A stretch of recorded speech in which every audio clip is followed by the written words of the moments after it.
Action.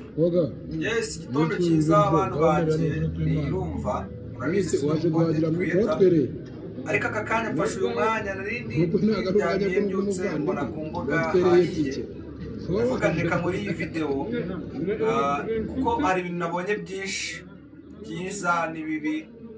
Abezi murabizi ko ejo muri Ndahabi Irene nibwo yakoze ubukwe bwitabiriwe n'abantu benshi, ibyo simbigarukaho, ariko mu bantu bose babwitabiriwe reka ngaruke ku muhungu witwa Kwizera Cedric.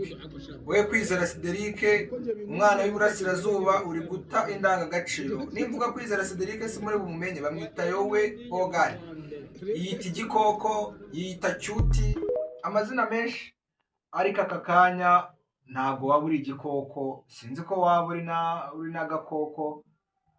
Wenda sindi bujye kure, ariko ntabwo aka kanya ukiri igikoko, kuko nta gikoko cyakora ibintu nk'ibyo wakoze hariya.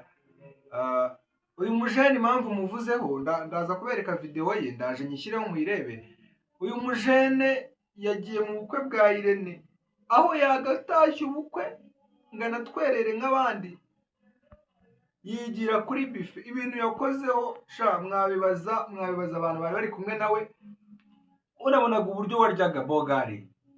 Turabyibuka ejo bundi wavuye kuri Yago TV show baguhaye 1M. Ayo mafaranga ntago waba uyamaze, ko wabona yamaze, kuko ukuntu nabonye urya nk'utazaba ino pe. Ako gakoreka tukihorera, ariko uburyo nabonye urya mwana wanjye uri guta indangagaciro. Nta munyarwanda, n'iki ngiki nyigarukeho, nta munyarwanda wagakwiye kujya mu ruhame agatamira ibiryo byuzuye amatama kugeza aho ijigo ari ryo ritabaza. Njye ndaza kuwukoraho episode nk'icyabiri, ntabwo ndi content creator, ibyo bintu byibuke. Kuza rero kunsubiza uraba ugiye guhangana nanjye, kuko njye sindi content creator. Yewe nyine mba nibereye gutyo ku mbuga mbareba, ariko nanone ntabwo nareka kukuvugaho bro, kuko biriya bintu ntibikwiye. Wa mwana we, nushaka kujya ujya urya iwawe, cyangwa ujya iburasirazuba iwanyu, ujye kuryayo utabishyize kuri kamera. Kuko ejo bundi nabonye aka interview wakoranye na Jody, yakugiraga inama wibereye mu biryo, none dore birakokamye no kwa Irene wataye baba. Nyamara Rogisa ashobora kuba afite impamvu, ibyo ne kubyinjiramo nabyo ndaza kubigarukaho mu zindi episode. Ariko muhungu wanjye, byaruta ukajya winywera agakoma nk'aka ngaka mba niramukiyeho bro, aho kugira ngo ujye kwiteza abantu, ujye guta ibaba mu bukwe butari ubwawe. Nkawe koko uracyari umwana w'imyaka 12, imyaka 12 ntabwo wagakwiye kurya kuri. Ahubwo njye nabonye uri n'igisaza bro, kuko ntabwo iriya nyama yamirwa n'umwana. Ntabwo nibaza ukuntu umuntu w'imyaka 12 amata kabiri y'inkoko icyarimwe akagiramo icyarimwe, njye ntabwo mbyumva. Ariko mwana wanjye ibaze nka buri inyama ikunigiye mu bantu. Uravuga ngo barakuvuga, nyine bazi inyama ikunigiye mu bantu, ntabwo twaguhereza ahubwo njye nari mfite ubwoba. Iriya fanta none ikintu cyabazaga, wayihatagamo fanta uko ubizi ko ari ibisukika, fanta ni ibifatika, ku buryo uhatiriza bigeze hariya wagiye utamira basi ibyo ushoboye. Noneho bagutega kamera uremera ngo ubukwe se n'ubwawe, wowe se n'ubwawe, wariye nk'aho ari ubwaso. Mwana wakosheje, reka mwihorere, ugire umunsi mwiza ko mumeze ninywera agakoma. Ariko umenye ko ibintu wakoze rwose ntabwo binejeje habe na gatoya.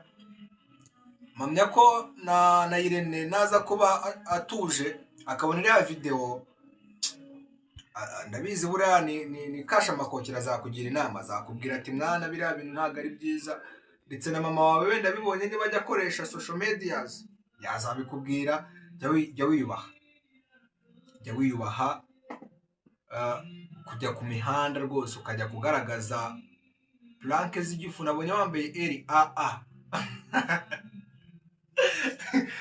wakana ushobora no kuba uri agasaza nyine wariyoberanyije, ariko pe umwasa yanabonye ufite ntabwo ari uw'abana pe.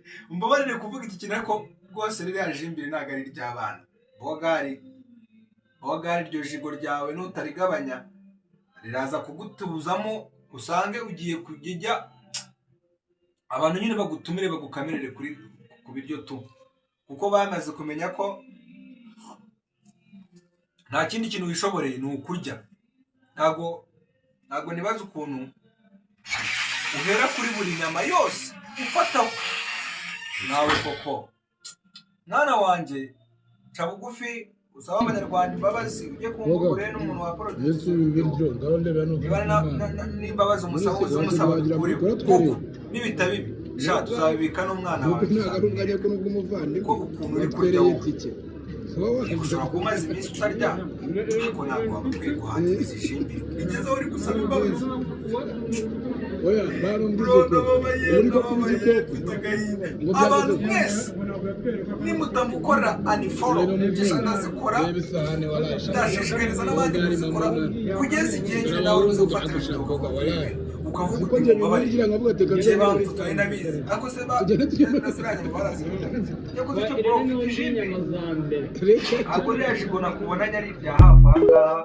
Nakubwira ngo courage mu kazi kawe ngaho ugire umunsi mwiza, ariko uze kumenya ko ntabwo birangiye, ndaza kukuvugaho nk'icyabiri. Sawa, umunsi mwiza abantu banjye. Mumbabarire kuvuga ibi ngibi byari ngombwa kurabura abana nyine utwana tw'imyaka 12, abana bo muri za 2010. Ni ngombwa kubagira inama, mugira inama mutazi. Ngaho umunsi mwiza, mbe ninywera agakoma. Woga Yesu biryo ndabondera no kuri tw'Imana. None se waje guhagira mu gukora twereye nubwo ntagarubwanye ko nubwo umuvandimwe watwereye tike kuba waje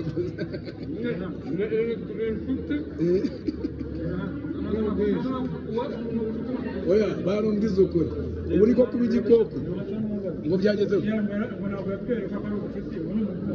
no muvumbi reba isahane walasha bogari mama imana dore abahungu duhagusha boga walaye siko nje binkwirira nkavuga teka nze muri tugende tujye wa Irene n'undi nyama za mbere